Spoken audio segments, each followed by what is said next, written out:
Статистикалык маалыматтарга караганда өлкө боюнча жалпы 536 миң активдүү насыя алуучу бар. Ошолордун ар бир 5-си насыясын төлөй албай жүргөндөр деп эсептелет. Албетте мындай көрүнүш келишим түзгөн эки тараптын ортосунда пикир келишпестиктерди жаратпай болбойт. Мына ушунун себебинен жакында насыя алуучулардын укугун элдик кыймылы Кыргызстандагы кичи кредиттик компаниялардын кызматтарынан пайдаланып, жапа чеккен тараптарды бир жерге топтошту. Мен микрокредиттер банктарды күнөөлөгөнүмдүн себеби булар мына башаламандык менен акча бергенде мына паспорт алып барсаңар көрүп атасыңар мынакей инвалидтерге берип койгон, база албаган, картаң 70-80 жаштагы кемпирлерге берип атат да. Эми бул мыйзамсыз да, туура келбейт да.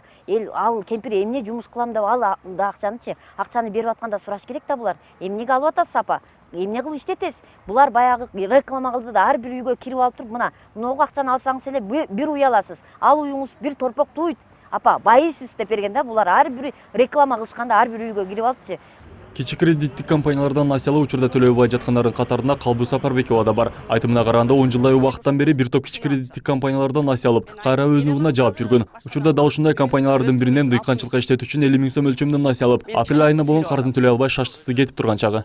2012-жылы 100 миң алган болчумун, балам өтүп кетип. Эчтеке жок, ооруп калып, ошону доктурга көрсөтөм деп. Бирок мен 100 миң акчам ошонун тажиясына буйруп калды.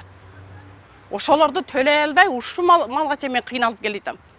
Булардан нарушение кылып, ошол 2006-жылы алган болсом, бир нарушением жок. Мына 2016-нын май айында нарушение кылып атам. Ошого мен ошондой кылып кыйнап атышат. Мына ушундай күнгө буйруп калган акчасын биринекин экинчисине бере коюп, карыздан арыла албай келет. Ал эми Азембек Маматеминова 5 жылдык мөөнөт менен 500 миң сом өлчөмүндө соода саттыкка деп насыя алган. Бир топ айлардан бери ойлогон ою ишке ашпай, алган карызын кутула албай жүргөн чагы. Мына окшогон жаш балдар бар 20. Сүдүрөп жүрөт меничи, чыңырып жүрөм. 100 граммдан жутуп алганбы? Айланайын жан соога деп чыңырып жүрөм. Жаш балдар сүдүрөт. Бутуна жыгылам айланайын мына жерде немен бар эле. Плашым бар эле, плашым башыма кийлип, барды кийимдерим тытылып, маскара майдай чыгарып чоң катында сүдүрөп жүргөн балдарды айткыла. Мен эң главный ошо мен кордугума ыйлап атпайбы? 250 миң сом карыз үчүн кредиттик компанияга 6 бөлмөлүү үйүн 4 соттук жери менен алдырып жиберген бул айым ар кимдин үйүндө жашоо кечирип жатса, ал эми жалгыз улуу мечиттерде күн өткөрүүдө. Башына келген мындай оор сыноого чыдай албай өз жанына бир нече ирет кас кылууга аракет кылганда, жандагылар кармап калгандыгын айтып көзүнө жаш алат. Мына ушундай насыя алуучуларга жардам иретинде бир нече долбоорлор, аракеттер көрүлүүдө. Мисалы экономист Кубан Чороев дал ушул насыя алуучулардын жетекесиндеги жүгүн жеңилдетүүгө аракеттерди көрүүдө. Валюталык режимин өзгөртсөк, Кыргызстандын банк системасына 70 миллиард сомдон ашык акчаны киргизүүгө мүмкүнчүлүк түзүлмөк да. Но ошол акча менен акчаны биздин мамлекеттик эки банк, РСК менен Айыл банкка салып, ошол акча менен бүгүнкү күндө насыясын төлөй албай жүргөн жарандардын насыяларын булардын банктарынан, микрофинанс компанияларынан сатып алып, анан жарандарга мындай пайызы жок эле берип, ошол шартына жараша кутулуп кетүүгө, бир 5 жылдын, 10 жылдын ичинде кутулуп кетүүгө шарт түзүп берүү программасы болчу да, бул биринчи манифест.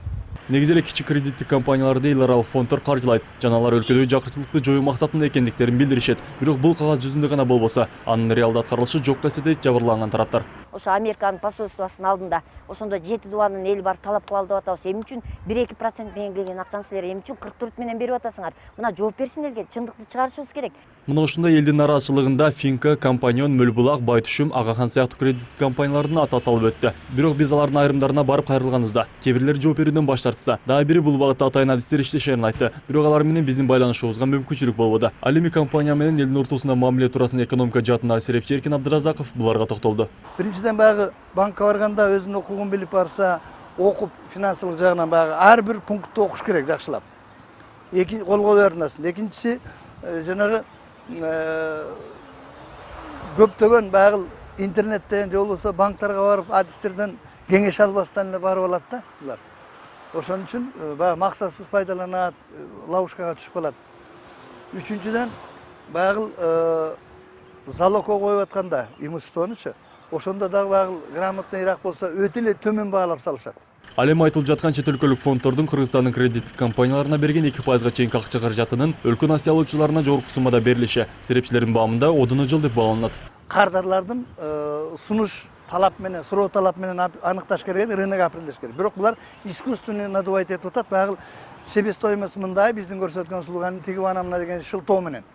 Муну так даана эсептеп баягы Улуттук банк эгер өзү кыла албаса, жанагы эл аралык деңгээлде авторитеттүү аудиторский компаниялар бар.